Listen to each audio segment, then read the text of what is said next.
The United Nations Global Compact for Migration is a pact to be signed in Marrakesh in December of 2018. The official title is Global Compact for Safe, Orderly, and Regular Migration.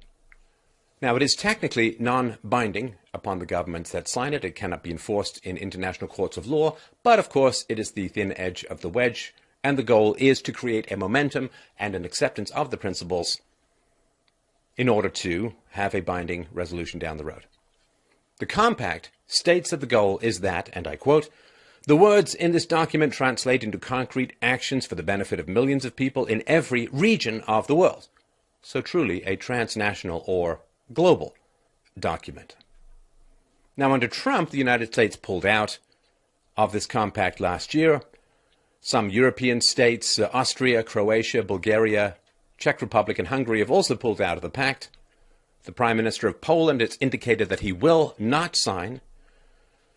Now, the compact itself says it, quote, "fosters international cooperation among all relevant actors on migration, acknowledging that no state can address migration alone, and upholds the sovereignty of states and their obligations under international law." So what this means, of course, is control over immigration, control over who comes into your country, now leaves the nation state and is transferred to an unelected bureaucracy in the United Nations. So I'm going to be very clear about the angle that I'm coming at this from. So, the Global Compact for Safe, Orderly, and Regular Migration. Now, migration is not legal. Immigration is legal. Under certain situations of extremity, if you are being persecuted for your religious beliefs or your political beliefs or your sexual orientation, if you are being persecuted, you can get to a country and apply for asylum as a refugee. Migration is not the same as being a refugee. You are not allowed to be a refugee even in situations of wartime. If there's a civil war and so on, this does not count. You're also supposed to stay in the very first country that you land in, not go welfare shopping for additional benefits elsewhere, usually having you end up in Germany. So migration is illegal as a whole. It is the crossing of the borders of another country without permission and without even the context or pretext of being a refugee. So I want you to imagine something, if you will. Imagine that the United Nations put together a document that said, Global Compact for Safe, Orderly, and Regular Tax Evasion. Can you imagine such a thing? Tax evasion is illegal. Migration is illegal, but they're attempting to make it legal through supranational bureaucracies. So this is important. It is also important to notice that there are a number of countries that have just said no and a number of countries that have indicated that they will say no, and they are surviving. The just say no principle is actually quite easy to implement here. Now, I've gone through the document, and before we get to what it says, let me point out what it doesn't say or what it does not address, because that's it's easy to be distracted by the magician's hand rather than the hand in the magician's pocket. It's easy to be outraged by what's there and miss the point of what's not there. So what's missing?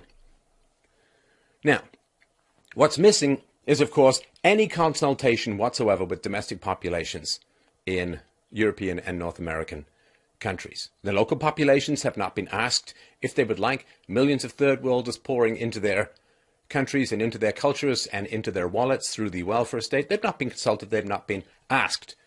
If they had been asked, this would have been soundly rejected. 78% of European citizens want tighter control of Europe's external borders. 68% of Europeans said that they either strongly fear or moderately fear African migrants arriving en masse into Europe. And statistically, they have some good reason, particularly the ladies, to fear such incursions. Now, since the year 2010, more than 1 million sub-Saharan Africans have already moved into Europe, so there's some data to work with.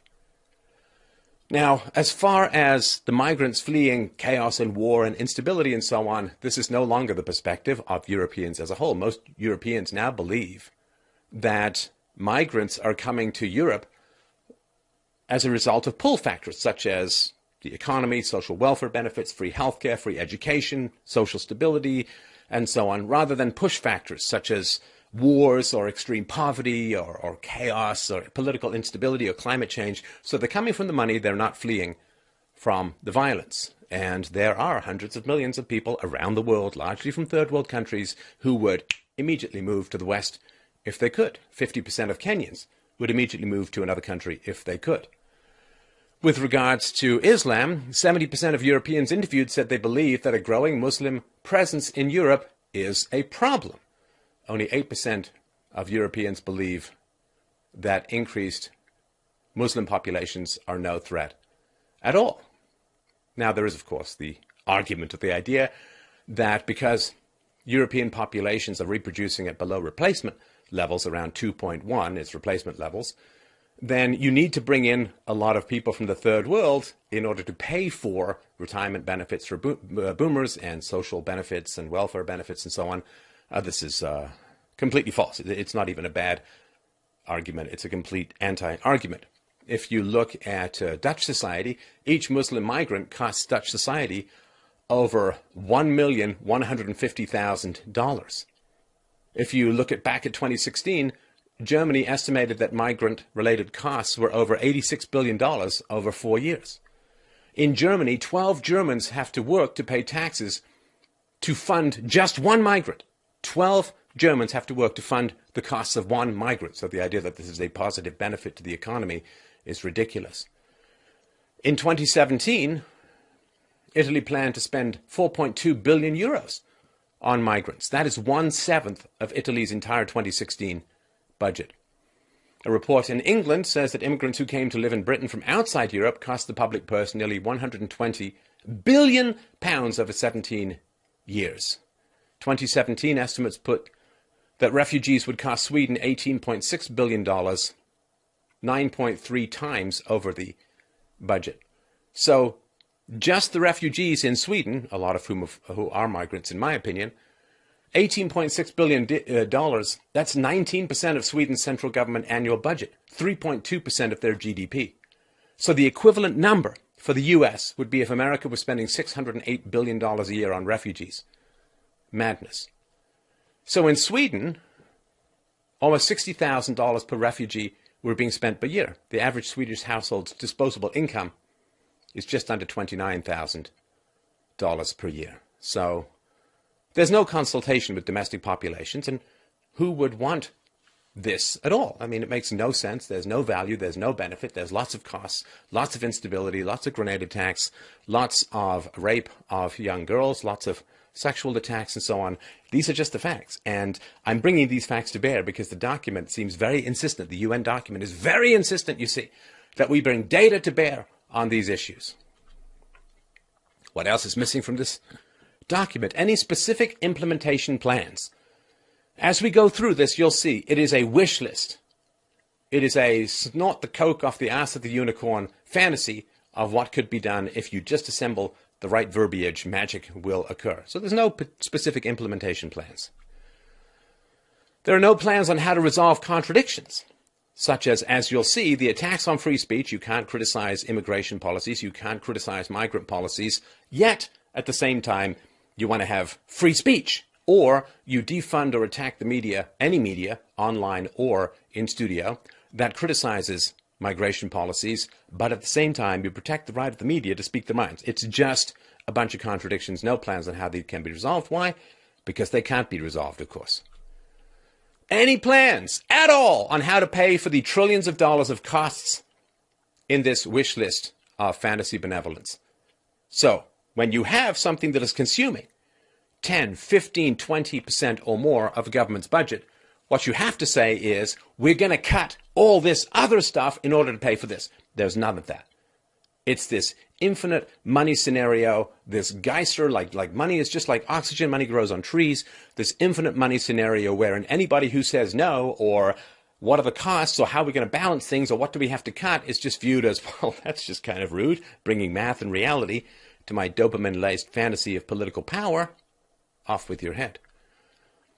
There is no addressing the fact that this migration is one way. Unless you're planning on moving to Somalia, or Libya, it's one way. This is not migration. It is a one-way street.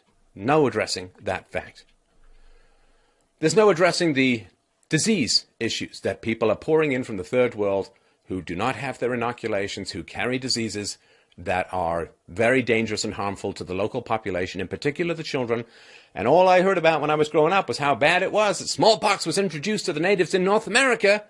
But now there's this pipeline carrying not just people, but virulent pathogens, which the local population has little to no defense for. No issue around that is addressed at all. Also missing from the document is even the slightest concern over basic infrastructure deficits.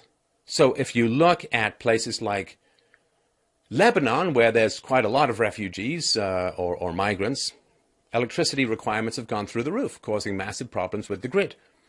So when you have millions and millions and millions of people pouring into Western countries, is there the electrical capacity for it? Are the roads ready and built for it? Is there housing? Are there enough doctors? Is there enough teachers, educational facilities? How are you going to deal with translation? None of that is addressed because, you see, that would be to bring some practical restrictions to the fantasy of infinite benevolence that characterizes the deranged minds of centralized bureaucrats.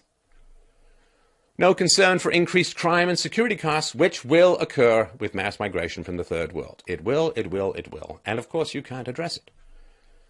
No plan or cap on migration levels. How much is too much? What is the upper limit? How many migrants should each country have to receive or be allowed to receive? Or what is the top level of that which they should receive in any given year? None of that whatsoever. Because again, that would be to bring some basic reality to this which they don't want to do.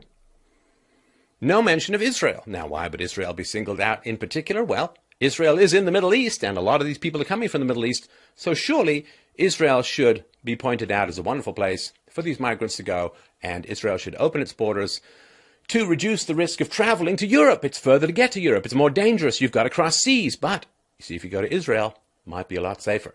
Israel is not mentioned, thus giving rise to increased conspiracy theories online, which may not end very well at all. Now, the document says that migration debates must be data-driven. We must deal with the facts. Provides absolutely no data. Doesn't talk about how expensive the migrants are. Doesn't talk about increased security costs. Doesn't talk about decreased tax availability for other spending programs. Doesn't deal with any of that. Doesn't deal with translation costs. Doesn't deal with the fact that a lower quality education is going to be provided to the children of the local population because so many resources have to be diverted to translation and to cultural sensitivity and diversity training and all of this other stuff. No data whatsoever in the document. Also, the UN is not elected and is not answerable to the local population who will bear the brunt of the impact of these migrant policies. So why would countries give the unelected and consequence-free UN control over their immigration levels? It makes no sense whatsoever, but it's a bureaucratic document. I don't think it's designed to. So, there's this inevitability that snakes its way through the document as a whole. Well, migration is happening. We can't stop it. There's nothing to be done about it other than we've got to try and find a way to make it more peaceful and safer and better and all of that. And this is very strange. This is very strange. Let me give you a quote. Professor Thomas Bauer, chairman of the Expert Council of German Foundations on Integration and Migration, said, "The main role of this compact is how to manage migration in a more efficient way, recognizing that whenever migration happens, this is an international issue. It is just a way to put some pressure on countries to cooperate more and to have better migration governance." See, migration, it just happens. It just happens. Well, it doesn't just happen. It's because the borders weren't guarded. It didn't happen throughout history. Now it's happening because the borders weren't guarded. And in fact, the welfare state is a giant magnet bringing millions of third worlders into Europe because they can make 10 times or 20 times the amount on welfare that they could make working in their home countries. So it didn't just happen. This is the result of very specific, often German-driven policies, and also France and the empire policies about migration. Professor Bauer claims that the compact is in essence about, quote, remembering that migrants have basic rights, so you cannot shoot at them. You have to provide them some health care if they're in need of it. These kinds of things. Now that is an amazing thing. So the government cannot use force to enforce the law. That is fundamentally changing the entire nature of the state. The government, if somebody is crossing the border against the laws of the country, the government cannot shoot at people. The government cannot initiate the use of force against people who disobey the law. Well, that is a remarkable change, and I think the political scientists should step up and take notice, because everybody from George Washington to Barack Obama have recognized that the state is an agency of coercion. The state is an agency of force. It is the one social institution that gets to initiate the use of violence against usually legally disarmed citizens in pursuit of compliance with words written on paper, the magic spell of law. And so migrants have basic rights. So people who break your law, who come into your country without permission, you cannot use coercion. In fact, you have to give them free stuff. Now imagine if you said, well, if people don't pay their taxes, you can't arrest them. You have to give them free stuff. If people don't pay their taxes, you can't put them in jail. You can't threaten them. You just have to give them lots of free stuff. Amazing. So there's this passivity with regards to migration. Well, it's happening. It's on its way. All we can do is find some way to manage it. But if there was a tax revolt, people wouldn't say, well, you know, this tax revolt is happening. We've got to find some way to facilitate it and make it easier and better and safer. And we can't ever go and arrest people who don't pay their taxes. We can't ever use force against them. There's this odd passivity, because this is what they want to have happen for reasons that we may get into. Well, we will get into a little way down the road. Now, they also talk about, see, they have this problem, because there's refugees and then there are migrants. And migrants are not legal. Refugees are, if they don't lie, which, well, you've seen the recent videos from Lauren Southern, as I'm sure, as I know I have, so you can look into that. But here's one of the money shots from the climate change story that has been unrolling or unraveling or part of the narrative for the past couple of decades. So now you see they're fleeing desertification. They're fleeing climate change. And therefore you have to let them into your country. So the quote is, "We commit to create conducive political, economic, social, and environmental conditions for people to lead peaceful, productive, and sustainable lives in their own country, and to fulfill their personal aspirations while ensuring that desperation and deteriorating environments do not compel them to seek a livelihood elsewhere through irregular migration." See, it's irregular migration. By irregular, they mean illegal, as far as I understand it. But they don't want to say illegal, because if they say the government can't use force against people who break the law, then it's no longer the government anymore. It is something else entirely. Now, even if we were to accept all of this, climate change is real, it's man-made, it's happening, it's immoral, and it's, you know, destroying the environment in the third world, well, that's still no argument for migration. Of course, when people migrate from the third world to the first world, they use 10 to 20 to 30 times the amount of resources. Nature's precious and scarce resources. They use more food, they use more energy, they use more housing, they use more roads, they use more, you name it. And so if climate change, which is the result of the expenditure of resources in an industrial society, if climate change is terrible and it's affecting the third world, then moving people from the third world to the first world is only going to accelerate climate change, you see, thus making the third world even worse, thus bringing more people into the first world, thus accelerating climate change even more. You understand that even if we accept that it's climate change, migration is by far the worst policy that could happen. But, of course, climate change, environmentalism as a whole is, well, I don't find it particularly believable. I mean, I think we should protect the planet and we should preserve resources and so on. But if environmentalists were really into preserving resources, they would absolutely fight tooth and nail against government deficits and unfunded liabilities. See, when the government borrows money, they are consuming resources in the here and now rather than in the future, thus overloading Mother Nature's scant and scurvy back even more. And so they would be fighting tooth and nail against that. They would also be fighting tooth and nail against people coming from the third world to the first world. Like when I was a kid, there was zero population growth, that you were not supposed to have too many kids, because you see, if you had more kids, oh boy, that's just terrible. You're consuming more and more resources. But now, of course, that Europeans have listened to that and not had as many children, now it's like, oh, well, now it doesn't matter. You can just bring in millions of third worlders and have them use resources, and that's totally fine, because I don't know what, they're not white? It's hard to say. But, environmentalism, they ignore the environmental costs of national debts. They ignore the environmental costs of mass migration. It's just a bunch of nonsense designed to make people from the West feel guilty.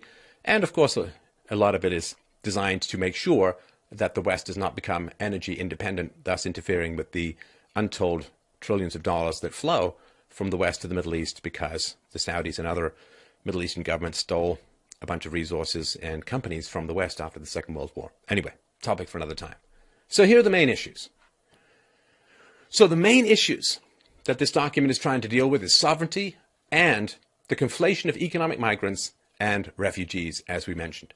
An economic migrant is just someone, I guess the equivalent would be somebody doesn't have as nice a house as you have, therefore they're going to move in with you. That's an economic migrant. And a refugee would be like somebody seeking sanctuary in a church. The two are very, very different situations. So if you're a Christian in the Middle East being persecuted for being a Christian by a lot of Muslim governments, which happens an enormous amount, then you can try and escape that way. It doesn't apply to war, doesn't apply to civil war, doesn't apply to political instability, doesn't apply to you have a corrupt government. It's only very specific. And so this is the problem. There can't be that many refugees. The economic migrants often pose falsely as refugees. So if people are coming just for, quote, a better life, which basically means free taxpayer money, then that's a problem. They can't be confused with refugees, so they have to deal with it this way. And there is some significant pushback against this merging together of refugees and economic migrants and the fact that that completely dissolves your borders and means that migration is basically a human right. Not that you have a human right to go to another country, but you have a human right to go to that other country and fasten your proboscis on the jugular of the taxpayers and bleed them for all they're worth. So it's not just, well, you have the right, but the taxpayers must fund all of this migration as well. And there's no end to how much you can move people from one country to another. Also, of course, if you have millions of people from, say, sub-Saharan Africa or the Middle East pouring into the West, getting huge amounts of money from welfare, they send that money back home. What that means is that it becomes highly profitable to have more kids, send those kids off to the West, whether they're minors or adults, and get a whole bunch of money being sent back in the form of remittances, right, electronically sending money back to the third world. It's a form of foreign aid and about as voluntary as the other foreign aid, but with far worse cultural and demographic consequences. So just in October, the Austrian Vice Chancellor said, Austria's sovereignty is of the highest priority. It is inviolable, and we will protect it. Earlier in 2018, Australia's then Immigration Minister Peter Dutton said, we're not going to sign a document that surrenders our sovereignty. That's the funny thing about these globalists, you know. When I had a hell of a time getting into Australia when I was doing a speaking tour with Lauren Southern, nobody said that my right to go to another country was somehow being violated. I wonder if that has anything to do with my susceptibility to sunburn or not.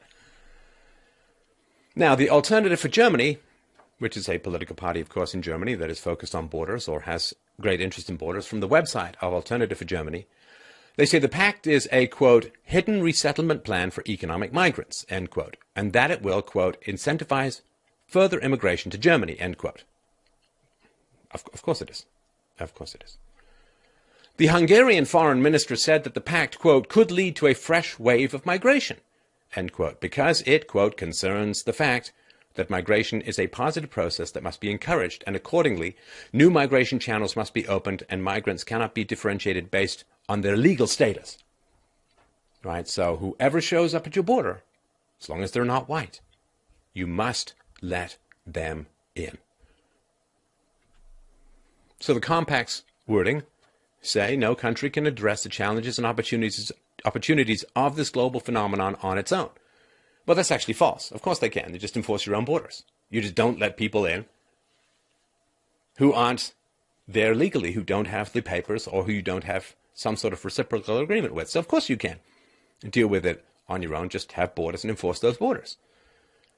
The compact says, we commit to facilitate and ensure safe, orderly, and regular migration. So safe means lower the risks, which is going to increase the volume of people coming to Europe. Orderly, which means no chaos, no panic, and regular migration. Not deal with the people currently in transit, but set up channels so people can endlessly flow from the third world into Europe.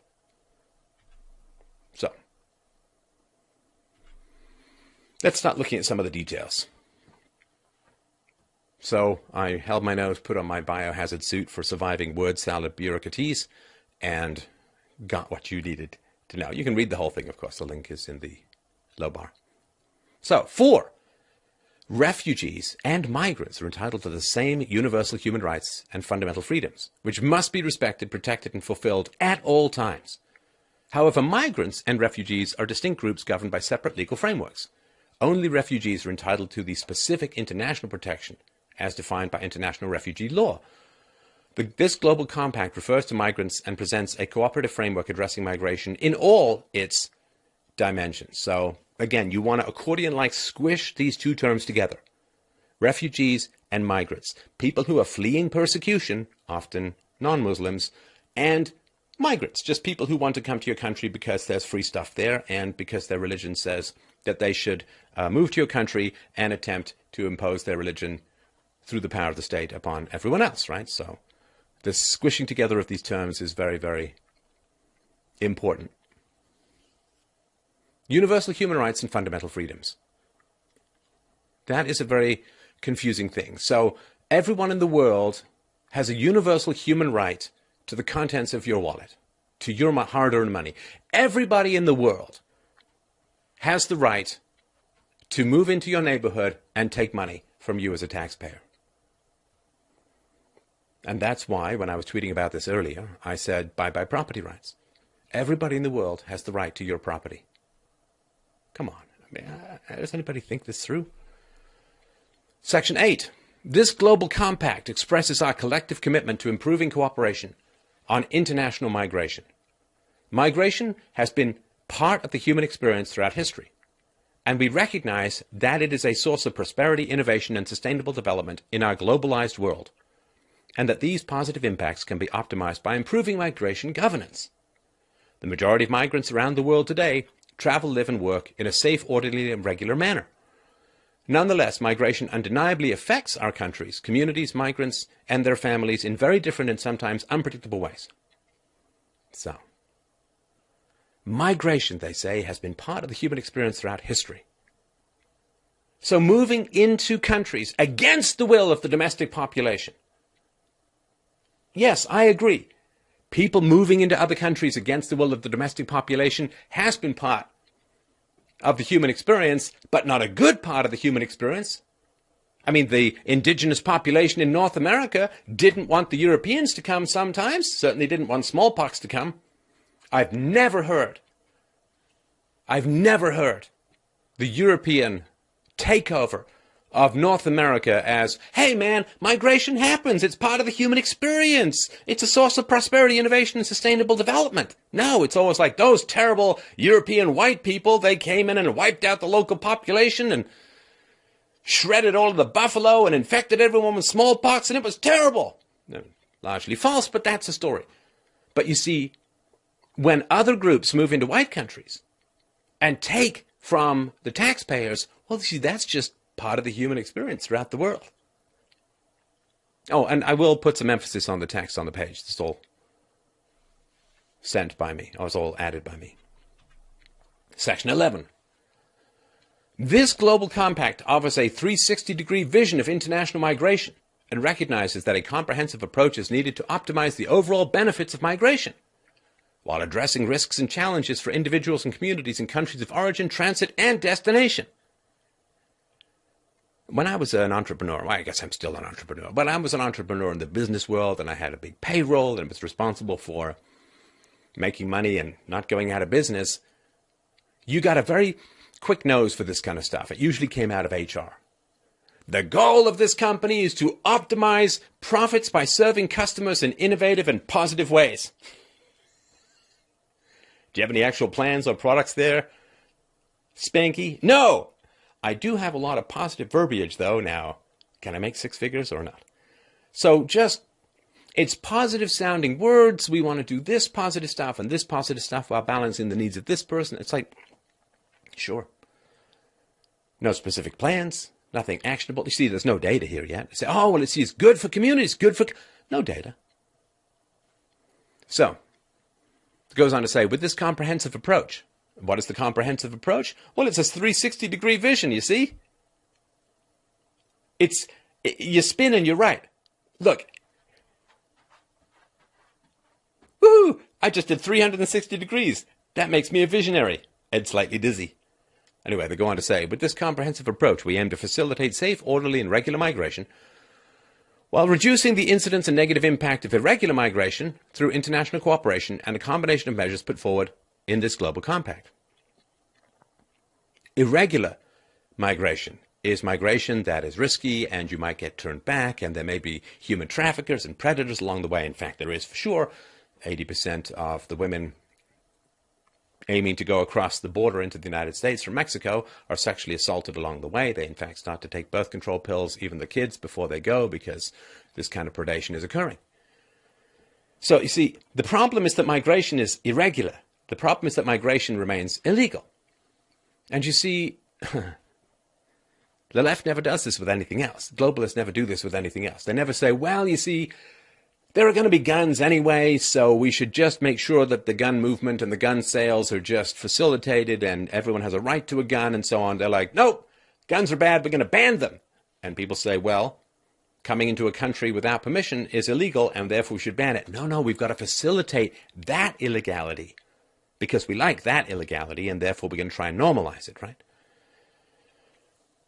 We acknowledge, they say, our shared responsibilities to one another as member states of the United Nations to address each other's needs and concerns over migration, and an overarching obligation to respect, protect, and fulfill the human rights of all migrants, regardless of the migration status, while promoting the security and prosperity of all our communities.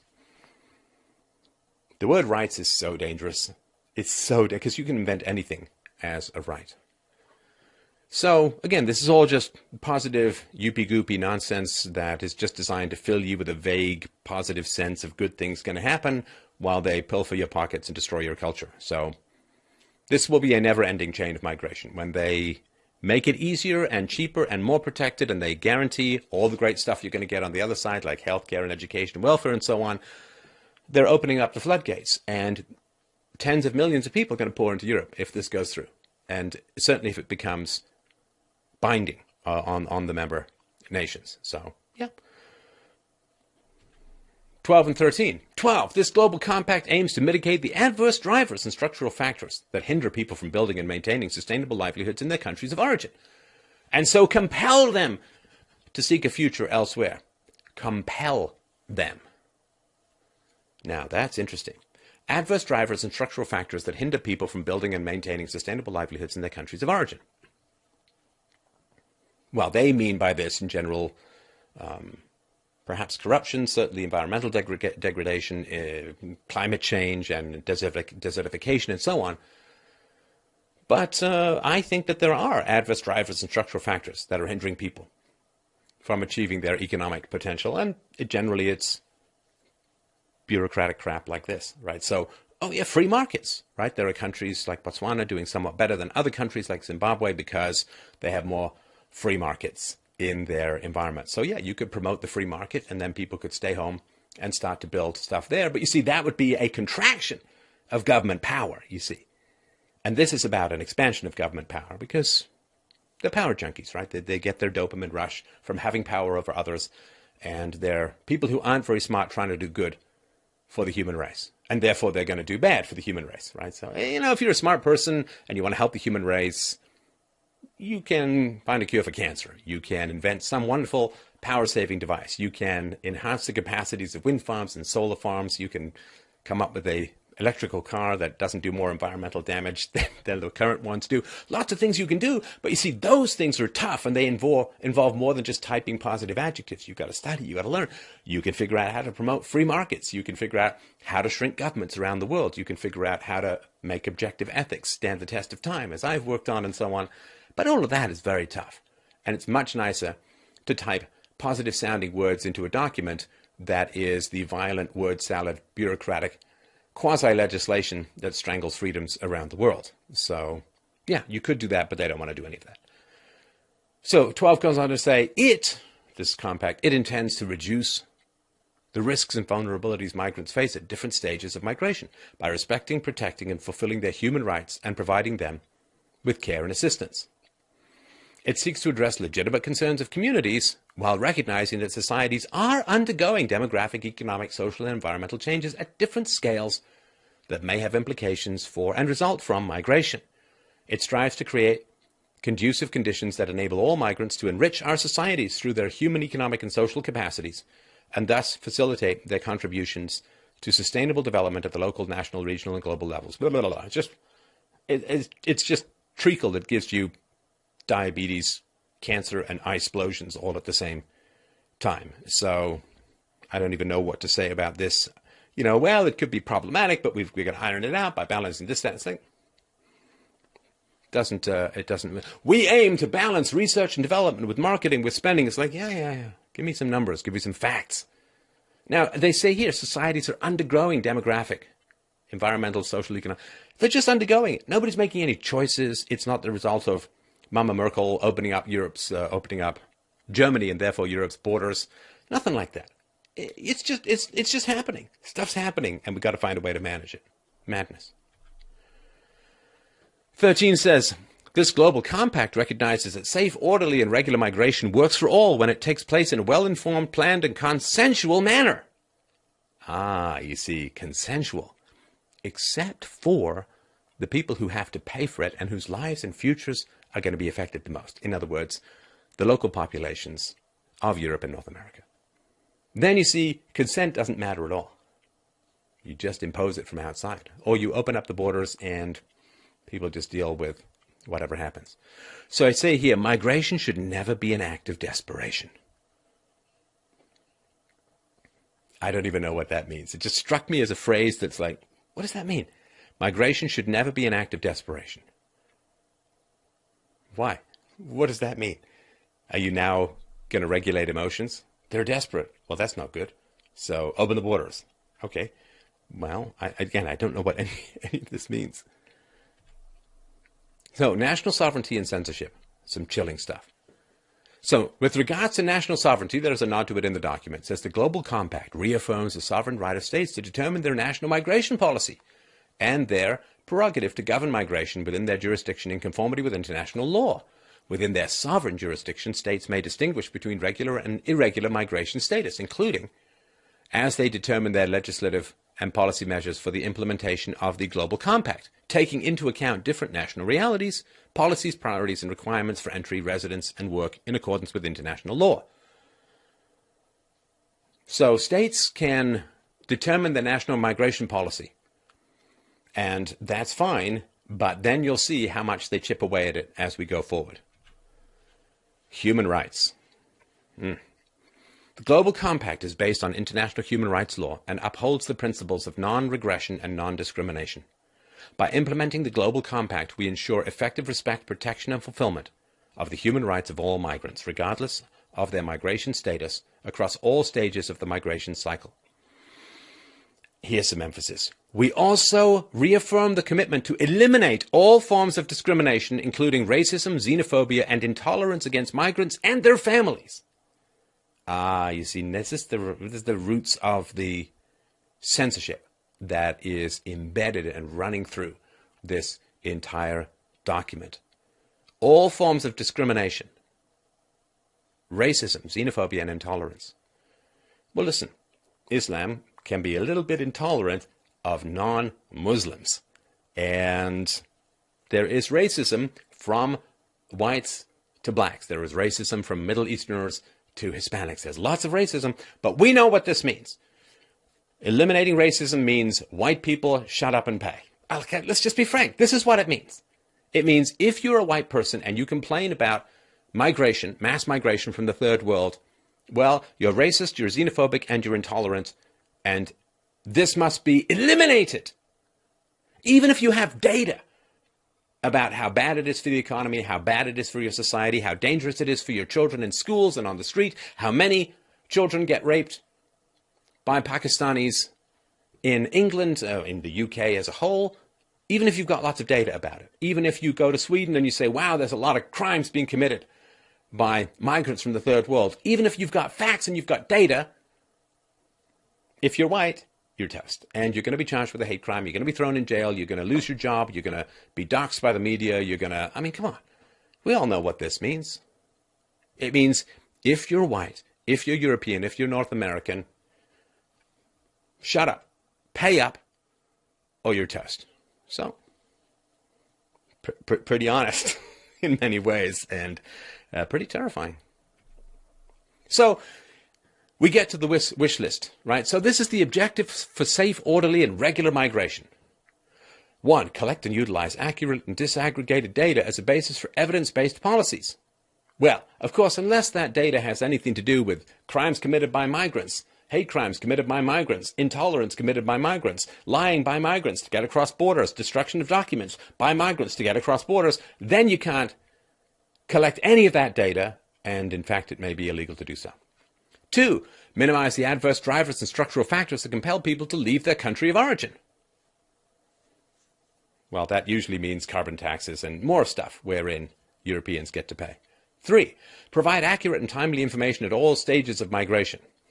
4. Ensure that all migrants have proof of legal identity and adequate documentation. What does that mean? Does that mean that if they don't have these things, they will be turned back? Of course not. They'll say, oh, it got washed over in the boat. Oh, it got taken from me by ISIS. Oh, my dog ate it. 5. Enhance availability and flexibility of pathways for regular migration.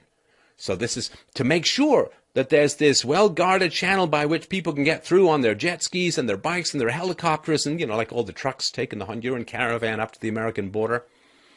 6. Facilitate fair and ethical recruitment and safeguard conditions that ensure decent work. Sure. 7. Address and reduce vulnerabilities in migration. Sure. 8. Save lives and establish coordinated international efforts on missing migrants. 9. And what that means is that if the migrants appear to be in any kind of danger, or if they're uncomfortable, then you send massive Coast Guard rescue boats to pick them up and take them to Europe. 9. Strengthen the transnational response to smuggling of migrants. Now, this is the great unspoken horror of this whole migration policy, that by opening up the borders and by paying migrants massive amounts of welfare, Europe has put a huge bounty on the movement of people, and that has caused slavery, that has caused human trafficking and smuggling and so on. That's just we want to keep migrants safe. 10. Prevent, combat, and eradicate trafficking in persons in the context of international migration. Yeah, it's a wish list. How? How do you do it? What's the budget? Who's going to pay for it? What other government services do you have to defund in order to pay for all of this stuff? You don't have to worry about that stuff. Why bother? I've got a wish list of good feelings and positive adjectives, so that's all that's needed, right? Here's the wish list that continues, a little sinister. 11. Manage borders in an integrated, secure, and coordinated manner. 12. Strengthen certainty and predictability in migration procedures for appropriate screening, assessment, and referral. Use migration detention only as a measure of last resort and work towards alternatives. You see now. Migration detention. So what that means is it's basically catch and release. So if you catch someone who doesn't have documentation, who is clearly not any kind of refugee, well, then you would normally, you've broken the law. We'll detain you and we'll deport you. No. Only use detention as a measure of last resort. Work towards alternatives. Well, what are the alternatives to detention? Letting them go. And if they go, they vanish into a no-go zone. You can't ever find them again, and you'll get rocks thrown at your police if you try. So off they go, and basically there's no borders. Enhance consular protection, assistance, cooperation throughout the migration cycle. Provide access to basic services for migrants. So basic services. So this is taxpayer-funded free stuff for migrants. Now, callers to my show have talked about migrants getting like MacBook Airs and free Wi-Fi and all kinds of language training and just crazy stuff. We're not talking food and water here, but they say basic services to not startle the taxpayers too much, because if they actually list what the migrants get a hold of, the boy who drowned on the Turkish beach was being carried across in an overladen boat from the Mediterranean by his father, who wanted to eventually get to Canada for free dental work. So I don't know what basic services mean, but as we talked about in the Dutch environment, when you have a migrant costing 1,150,000, that seems like quite a lot of ramen noodles. Empower migrants and societies to realize full inclusion and social cohesion. Migrants and societies. So this is one of the problems, right? So let's say let's just go out on a limb here and say that there's some culture out there that likes, say, polygamy, cousin marriage, and female genital mutilation. What does full inclusion mean there? Female genital mutilation is illegal.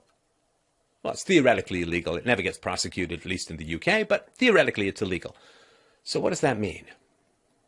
Polygamy is illegal. Cousin marriage, well, it's a big problem because cousin marriage, which is rife, in particular in the Muslim world, cousin marriage costs 10 to 12 IQ points in the general population. It's kind of tough, right? Well, we'll get to all that later. So, I don't know what that means. Full inclusion in values that completely contradict some of the values of the host country. What does that mean? Let's say you come from a culture, let's say an American moves to Europe, and America, you see, comes from a culture where gun ownership is enshrined in the Constitution. And free speech is enshrined in the Constitution. No such thing as hate speech in America.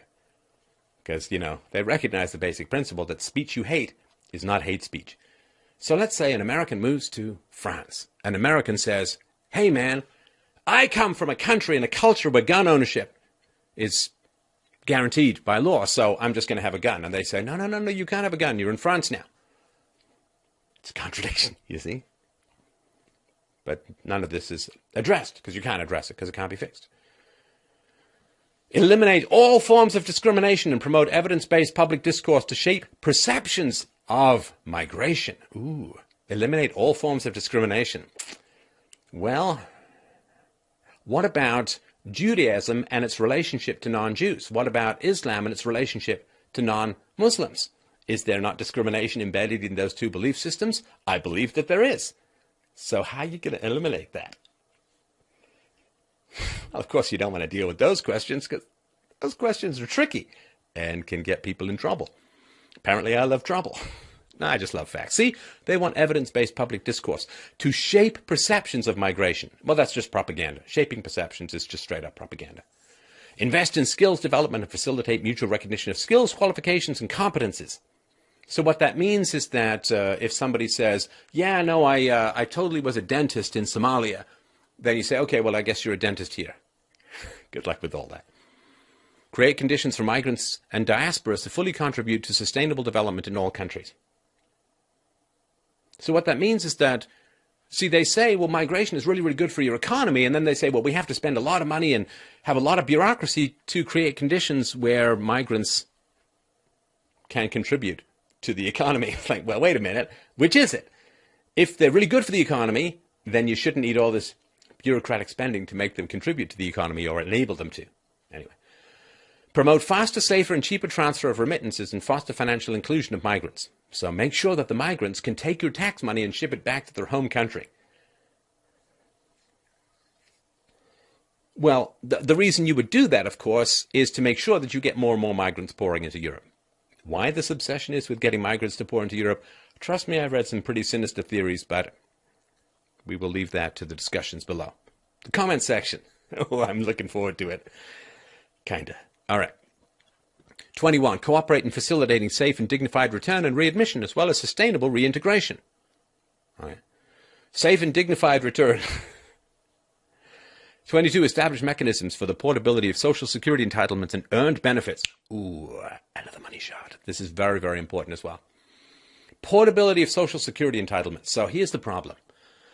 So these bureaucrats recognize what I've recognized and talked about for years, that if you want to stop mass migration, sorry, you got to end the welfare state. There's no other way to it. Ending the welfare state is very, very tough because women outvote men, they outlive men, and they vote more often. Women love the welfare state. That's why we have a welfare state, and therefore getting rid of the welfare state is politically virtually impossible, but will happen as mathematics and Sharia begin to assert their inevitable growth. So here's the problem. If you get countries that recognize that migrants are coming for the welfare benefits, what are they going to do? They're going to start cutting the welfare benefits, in particular to migrants. So what's going to happen is, if you want to get migrants out of your country, just lower the welfare benefits, they'll go elsewhere, right? So what they want is, of course, let's say Germany has the most generous welfare benefits. So what they want is now for every country has to honor the welfare benefits of Germany. Germany's level of welfare benefits has to be matched by every country the migrant goes to. That way there's no race to defund the welfare state and thus reduce the incentives for migrants to come. See, they're not economic migrants.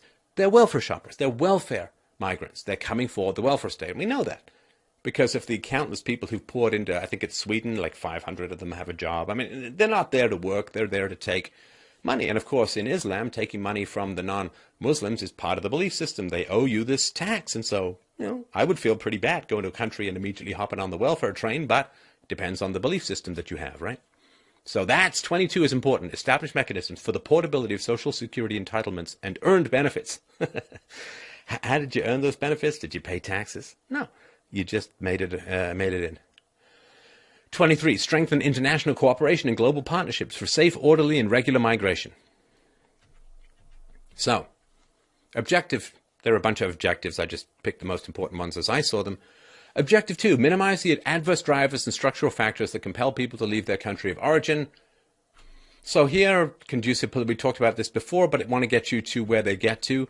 That conducive political, economic, and social environmental conditions, people lead peaceful, productive, and sustainable lives in their own country. Natural disasters, the adverse effects of climate change, and environmental degradation. Now, natural disasters also occur in the first world, but that's not really as important. So climate change, environmental degradation is considered to be the driver for a lot of people to come to Europe and to North America. Develop adaptation and resilience strategies to sudden onset and slow onset natural disasters. The adverse effects of climate change and environmental degradation, such as desertification, land degradation, drought, and sea level rise, taking into account the potential implications on migration, while recognizing that adaptation in the country of origin is a priority. So this is important. So if governments in the third world, which are notoriously corrupt and not forward-thinking for reasons we'll get into later, third world countries regularly drive policies that cause the overuse of resources. And it happens also in the West as well. One of my very first podcasts was called So Long and Thanks for All the Fish, about how the government of Canada and the government of Newfoundland, in order to get a lot of votes, gave way too many licenses for people to catch cod. They stripped a 400-year massive cod industry to nothing. It has never recovered and it was completely destroyed.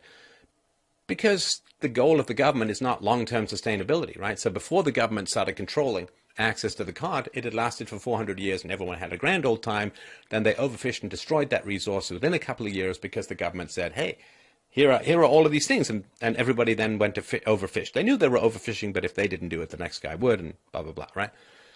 So what this means is that the governments in the third world can now pursue policies that destroy local resources, and it's the West's fault, and therefore the West has to take all of the refugees or all of the people who are fleeing from the overuse of local resources, which of course just means that they have more incentive to destroy local resources, and it's just going to be one of these vicious cycles. Objective 4, ensure that all migrants have proof of legal identity and adequate documentation. But you see, if they are rewarded for destroying these things, then they will destroy these things because people respond to incentives. So you can insure all you want, but legal access.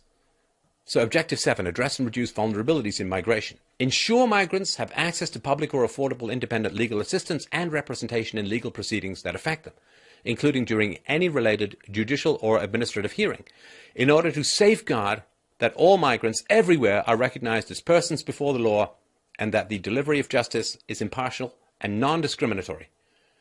So what this means is that they're aiming to set up a situation where it's cheaper to just let them go and come into your country than fight them legally. So this just means, I mean, if you cross a border without papers, this is the way it used to work in the sane universe, if you cross a border without papers, well, where are your papers? You don't have any papers? You can't produce any papers? You have no permission to be here? You're done. You're shipped out, right?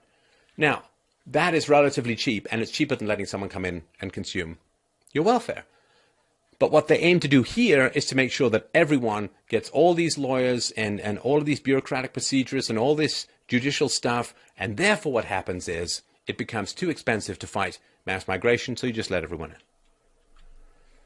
Objective 8, save lives and establish coordinated international efforts on missing migrants. Develop procedures and agreements on search and rescue of migrants with the primary objective to protect migrants' rights to life, that uphold the prohibition of collective expulsion, guarantee due process and individual assessments, enhance reception and assistance capacities, and ensure that the provision of assistance of an exclusively humanitarian nature for migrants is not considered unlawful. So now the migrants, you see, have a right to life. It's not a right to freedom. It's not a right to the pursuit of happiness. It's not a right to act in an unencumbered manner in a free market environment. Now it's a right to healthcare. It's a right to movement. It's a right to your tax dollars. It's a right to life. I mean, the word rights has just been so corrupted to the point where it just means whatever bureaucrats feel good in giving you that costs them nothing. So what does that mean? It means that if a migrant attempts to cross, like a bunch of migrants attempt to cross the Mediterranean in a leaky boat during a storm, that they have a right to life and no amount of money is too much to spend to save them.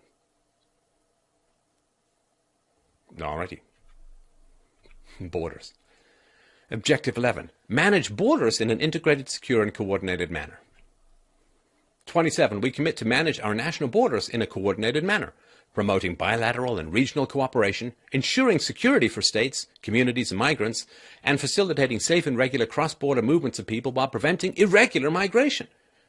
We further commit to implement border management policies that respect national sovereignty, the rule of law, obligations under international law, human rights of all migrants regardless of their migration status, and are non-discriminatory, gender-responsive, and child-sensitive.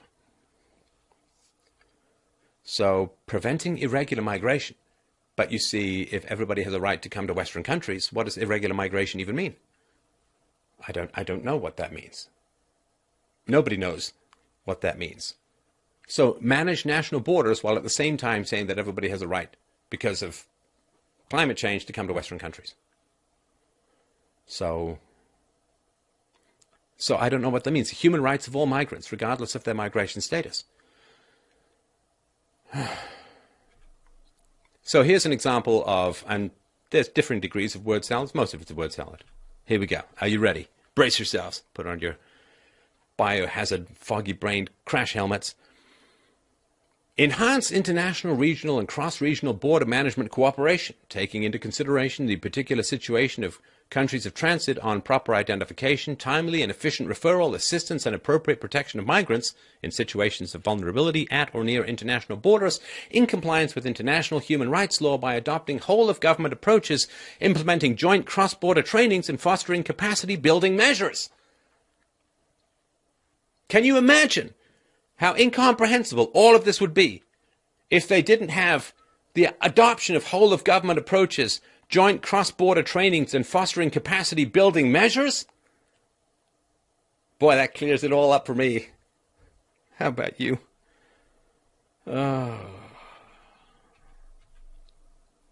So, we mentioned this before. I wanted to go in a bit more detail. Use immigration detention only as a measure of last resort and work towards alternatives.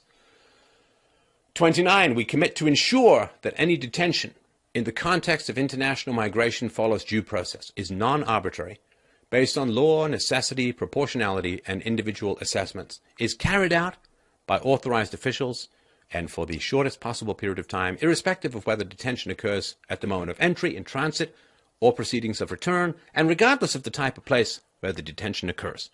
We further commit to prioritize non-custodial alternatives to detention that are in line with international law, and to take a human rights-based approach to any detention of migrants, using detention as a measure of last resort only. So you have to exhaust all other potential legal alternatives before detaining people.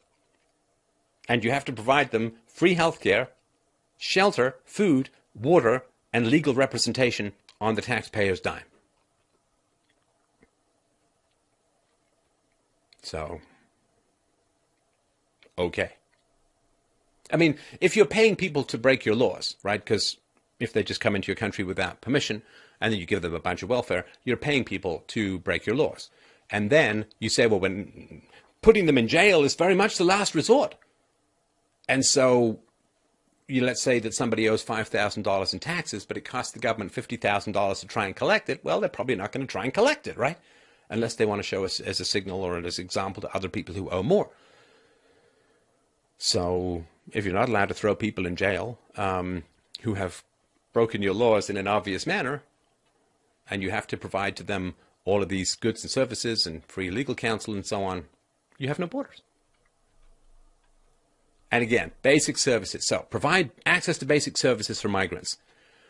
31, we commit to ensure that all migrants, regardless of their migration status, can exercise their human rights through safe access to basic services. You see, what are human rights? It used to be rights to property and to not have your person violated through violence, right? The non-aggression principle and a respect for property rights, that used to be what was called human rights. Now, human rights are safe access to basic services. In other words, a human right is the right to other people's forced labor. It used to be called slavery. It used to be called exploitation. It used to be called exploitation back when the left cared about these things. Safe access to basic services. We further commit, they say, to strengthen migrant-inclusive service delivery systems, notwithstanding that nationals and regular migrants may be entitled to more comprehensive service provision, while ensuring that any differential treatment must be based on law, proportionate, pursue a legitimate aim in accordance with international human rights law. Give everyone everything. I mean, let's give everyone everything. And if you don't, you're going to get sued. And it's going to cost you more than what you would have given them, so give them everything. Inclusion. Objective 16, empower migrants and societies to realize full inclusion and social cohesion. Social cohesion. So you're supposed to get social cohesion with a multiplicity of often oppositional religions, with multiracial, multi-language, multi-history religions, culture or environment, at the same time as when you bring all these religions and races and groups and histories and cultures together, the left keeps poking everyone with these red-hot pokers of racist, xenophobia, white privilege. Like, so it's one thing to have a whole bunch of people trying to live together if everyone's trying to get along. It's another thing when you have the mainstream media and academia and just about everybody and their dog constantly poking at each group saying, oh, those people are privileged, those white people are racist, these people are victims, right? So you can't get social cohesion. Well, it's hard to get social cohesion even at the best of times. It was hard even in the 19th century when you had mostly immigrants from Europe who were white coming to America. Social cohesion was pretty tough. The Irish were looked down upon, the Italians were looked down upon, but you didn't have endless cries of racism and sexism and all this and that going on. So it was tough enough, even with similar histories culturally, even with being the same race, when you bring multiracial, multi-ethnic, multi-language, oppositional histories, oppositional religiosity in many cases, when you bring that all into one place and everyone's being poked by the leftist, racist and race-baiting poker, well, it's not going to work. I mean, it's not going to work. So, promote mutual respect for the cultures, traditions, and customs of communities of destination and of migrants by exchanging and implementing best practices on integration policies, programs, and activities, including on ways to promote acceptance of diversity and facilitate social cohesion and inclusion. So, mutual respect. Does Islam have a huge amount of respect for non-Muslims? Well, I think there's some questions there. Is there great respect from people from sub-Saharan Africa for whites and the histories of European culture? Well, no. Often there's white privilege, and there's all of this crazy race-baiting intersectionality, and there's white people stole land in South Africa, and white people wiped out the natives, and white people are racist and imperialistic, and right, so how are you going to have respect? Here's another word salad for you. C. Develop national short, medium, and long-term policy goals regarding the inclusion of migrants in societies, including on labor market integration, family reunification, education, non-discrimination, and health, including by fostering partnerships with relevant stakeholders. Family reunification is kind of important there, which is you take one, you take them all up to a really faded out gene pool. So that's kind of important. And it's funny too, because if whites say that they prefer to live with other whites, well, that's just being xenophobic and racist and so on. But when people from sub-Saharan Africa or from places like Somalia or Libya and so on, when they all get together in their own communities, that's diversity. See, if people from Libya, if blacks from Libya want to live with other blacks from Libya, that's just wonderful and it's enriching and so on. But if white people want to live with white people, well, they're just Nazis. And this is another reason why this multicultural stuff just doesn't work, can't work at the moment. And it's funny how they talk about empowering migrant women, but you have to have respect for cultures that denigrate women enormously and mutilate their genitals when they're young. Now, here comes the really terrifying part. No free speech, in my opinion. And I think there's a good case to be made this, right? Objective 17, eliminate all forms of discrimination and promote evidence-based public discourse to shape perceptions of migration. We talked about this before. They break it down a little bit more. 33.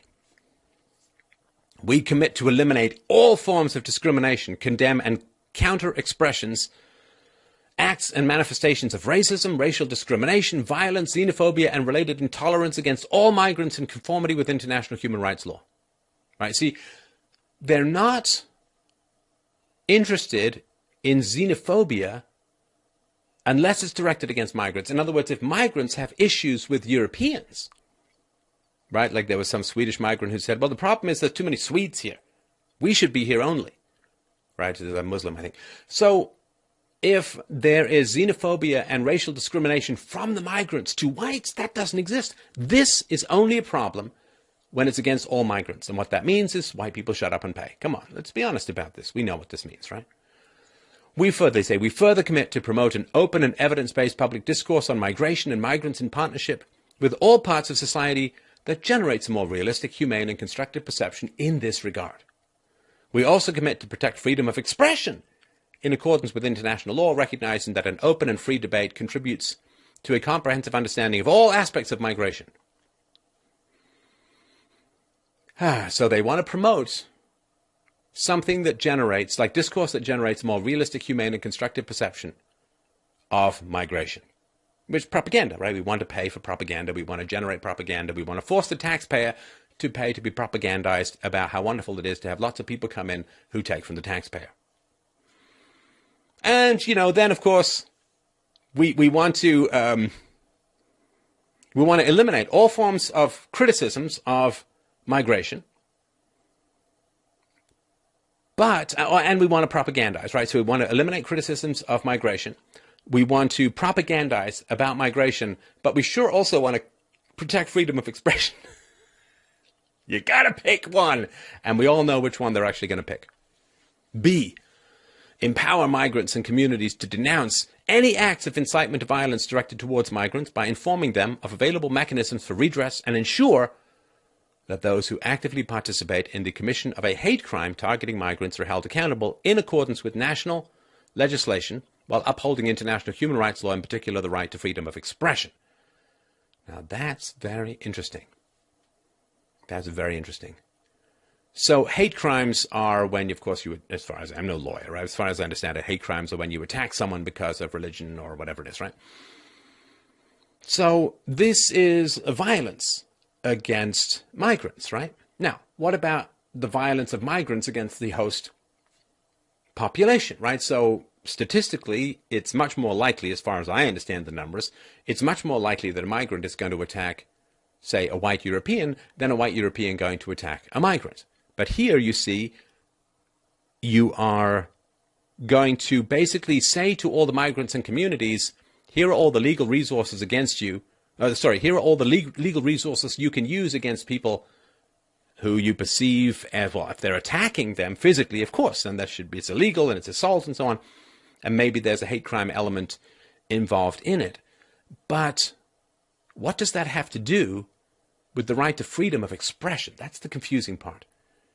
So if you go beat up a migrant, that's horrible and that's illegal and you should go to jail, right? But what does that have to do with freedom of expression? I don't understand that at all. I don't understand that at all. And of course, you're supposed to respect the host cultures, right? Migrants are supposed to respect the host culture. But Europe, of course, up until recently had freedom of speech. England was actually the originator of the concept of freedom of speech. You can read John Milton's wonderful essay called Areopagitica about all of this from hundreds and hundreds of years ago. So this is very confusing, that they are basically saying that if you physically attack a migrant, somehow that has something to do with freedom of expression, and it doesn't. That's violence. Criticizing migration policy, that's a freedom of expression issue. But why you'd want to conflate that, I assume it's some nefarious intent here to unite criticism of migrants as a hate crime, right? I mean, then of course you have no freedom of speech, so. Or you can only talk about the weather, which is the same thing. So, here we get to the awful point of the whole thing. C. Promote independent, objective, and quality reporting of media outlets, including internet-based information, such as this show, including by sensitizing and educating media professionals on migration-related issues and terminology, investing in ethical reporting standards in advertising, and stopping allocation of public funding or material support to media outlets that systemically promote intolerance, xenophobia, racism, and all other forms of discrimination towards migrants, in full respect for the freedom of the media. Right? It's really, really powerful and dangerous stuff. Media outlet, internet-based information, right? So you got a blog, you got a video channel, something like that, right? So basically we have to educate media professionals to use the right terminology, to be sensitive towards migrant issues and so on. It's ethical to do it that way. Stopping allocation of public funding or material support to media outlets that systemically promote intolerance, xenophobia, racism, and other forms of discrimination towards migrants. What does any of that mean? Intolerance? Xenophobia? I don't know what any of this means. Racism? I mean, everybody gets called a racist these days. So, stopping allocation of public funding, which means if the broadcasters who get government money criticize migration, they get cut off. Material support, what does that mean? Does that mean your web server? Does that mean your DNS registration? What does that mean? Material support. Systemically promote intolerance. What is promoting intolerance? Nobody knows. This is a blank check. This is a blank check to make sure that nobody criticizes mass migration at all. Now, of course, if you have good arguments, you should be able to handle criticism, right? If you have good arguments, you should be able to hear an opposing viewpoint. So this is just a huge confession that they have no good arguments as to why the domestic population should welcome this kind of stuff at all, right? But in full respect for the freedom of the media, though, don't you? Cut off their funding, stop material support, whatever that means, according to vague and ill-defined terms, but, you know, we're really committed to the freedom of the media. Yeah. Promote awareness, raising campaigns targeted in communities of origin, transit, and destination in order to inform public perceptions regarding the positive contributions of safe, orderly, and regular migration based on evidence and facts, and to end racism, xenophobia, and stigmatization against all migrants. Well, see, here's the thing. If groups act the same and you treat them differently, that's evidence of discrimination. If groups act differently and you treat them differently, that's recognition of reality. Just a basic fact. G. Engage migrants, political, religious, and community leaders, as well as educators and service providers to detect and prevent incidences of intolerance, racism, xenophobia, and other forms of discrimination against migrants and diasporas, and support activities in local communities to promote mutual respect, including in the context of electoral campaigns. In other words, this whole program of mass migration requires the subversion of democracy.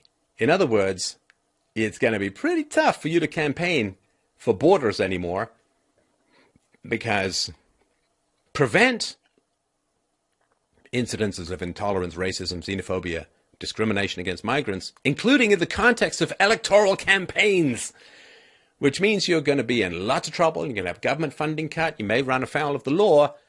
If you criticize migration and want to have borders again, you're going to be in big, big trouble. But enjoy your democracy, everyone. It's going to be great.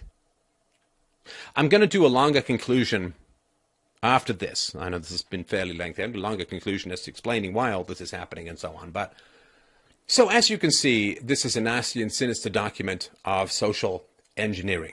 There's a lot to criticize in it. I've gone through it. The important thing now is that you do something about it, which means call your MP, deal with this, put pressure upon your government to not sign this awful, awful document that is going to be incredibly destructive, I believe, not just to the European countries, to the North American countries, but also to the migrants themselves. You see, because there's no capacity to pay for this and there's no suggestion of how this all might be paid for, what's going to happen is the economies of the host countries are going to be utterly destroyed.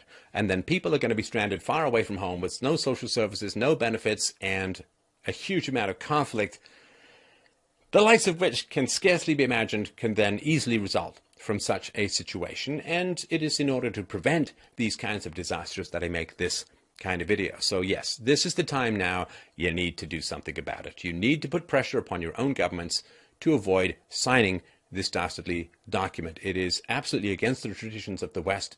It is going to destroy any capacity you have for property rights because the entire world has access to your wallet for their needs. It is going to destroy freedom of expression. It is going to destroy free speech. It is going to subvert and undermine the remnants of democracy, and it is going to give unelected and unaccountable bureaucrats very, very far away from your community's ultimate control over the composition of your countries, your counties, your provinces, your neighborhoods, your street, your life. Do not let it happen. This is a time when a revolution of the pen is necessary. You have to do something about this. Please share this video, like this video, subscribe to this channel. If you'd like to help out, I would really appreciate it. freedomainradio.com/donate is very much appreciated for the time, effort, and energy to put together these kinds of presentations. But most importantly, you have to do something about what is coming down the pipeline. There's still time to act. It's not till December. Do it now, or it's going to be too late. This is going to accumulate. This is going to grow. And I'm really aiming to help you not end up regretting why you didn't act when you had the chance. Do it now.